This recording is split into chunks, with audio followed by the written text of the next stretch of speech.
تو انہی پرزنرز کے اوپر یہ ہمیشہ سے اپنے ویپنز ٹیسٹ کرتے آئے ہیں۔ اسرائیل کے ڈیفنس منسٹر نے تو فلسطینیوں کو ہیومن اینیمل قرار دے دیا ہے کہ یہ جانور ہیں۔ یہ بچے اپنے ہاتھوں پہ اپنا نام لکھ رہے ہیں کہ اگر اسرائیلی بم سے یہ شہید ہو جاتے ہیں تو ان کے ہاتھوں پہ لکھے ہوئے نام سے یہ پہچانے جائیں۔ آپ نے کبھی تاریخ میں دیکھا ہے کہ ایک وکٹم نے اپریسر کو سیج کیا ہو؟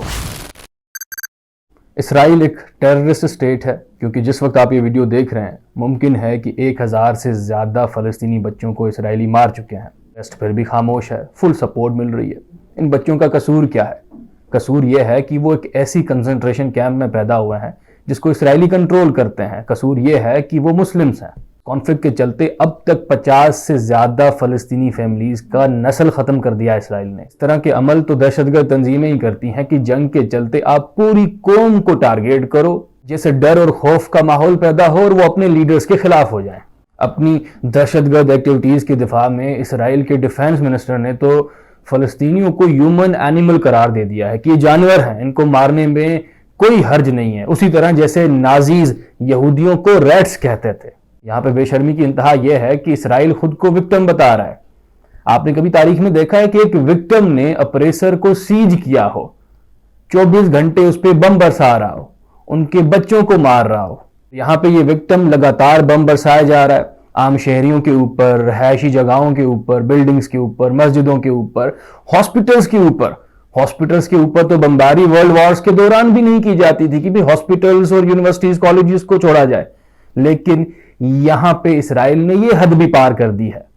پچھلی 7 دہائیوں سے فلسطینی اسرائیلی دہشت گردی کا شکار ہے۔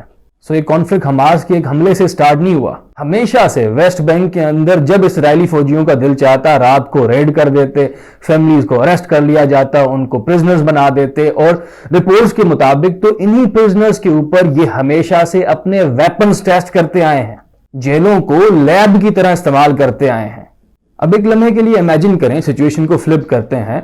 غازہ کے اندر اگر 2 ملین یہودی ہوتے اور دوسری طرف مسلم اسٹیٹ ان پہ حملہ ور ہوتا، ان 2 ملین یہودی کا پانی بند کیا ہوا ہے، ان کی بجلی بند کی ہوئی ہے، 24 گھنٹے ان پہ بمبارمنٹ کی جا رہی ہے، تو وہاں پہ مغرب کا ریئیکشن کیا ہوتا؟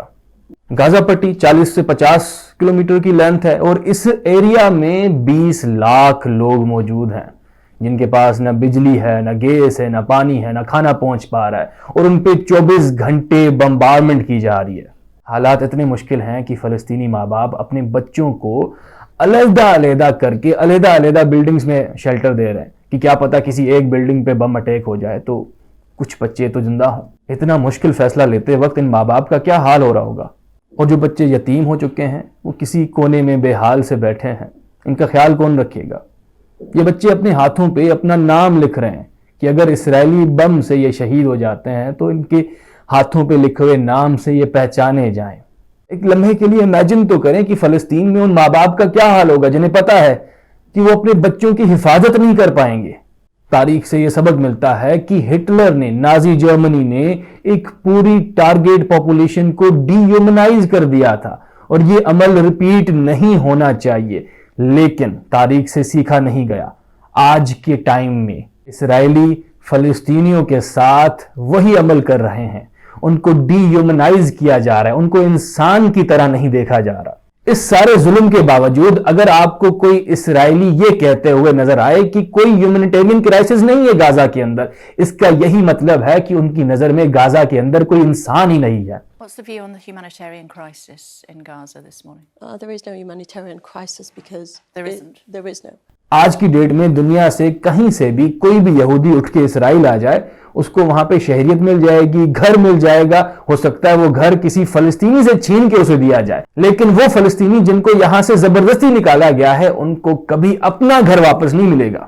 7 دہائیوں سے اسرائیلی اپنی دہشت گردی کے ذریعے فلسطینیوں کا لینڈ قبضاتے جا رہا ہے، ان کے ریسورسز قبضاتے جا رہا ہے۔ اس کے چلتے فلسطینی اسٹیٹ کا جو خواب ہے نا وہ تو ختم کر دیا ہے۔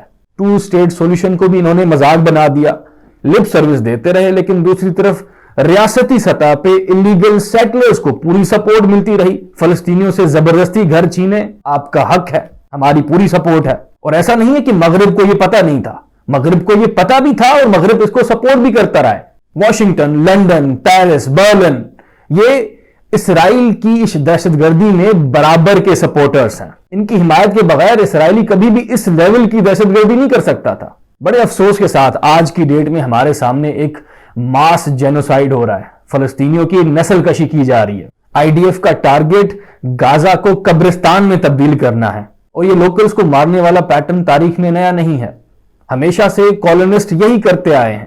آپ امریکہ کی تاریخ دیکھیں, برٹشرز نے کیا کیا نارتھ امریکنز کے ساتھ, نیٹیوز کے ساتھ. آسٹریلیا میں کیا ہوا, اور آج فلسطین میں اسرائیل وہی کر رہا ہے. اور اس جینوسائیڈ میں اس کا ساتھ کون دے رہا ہے؟ وہی ریاستیں جو پہلے یہ کام کر چکی ہیں. اگر دنیا اسی طرح خاموش رہی تو 100 سالوں کے بعد غازہ جینوسائیڈ بھی تاریخ کے پنوں کا حصہ ہوگا.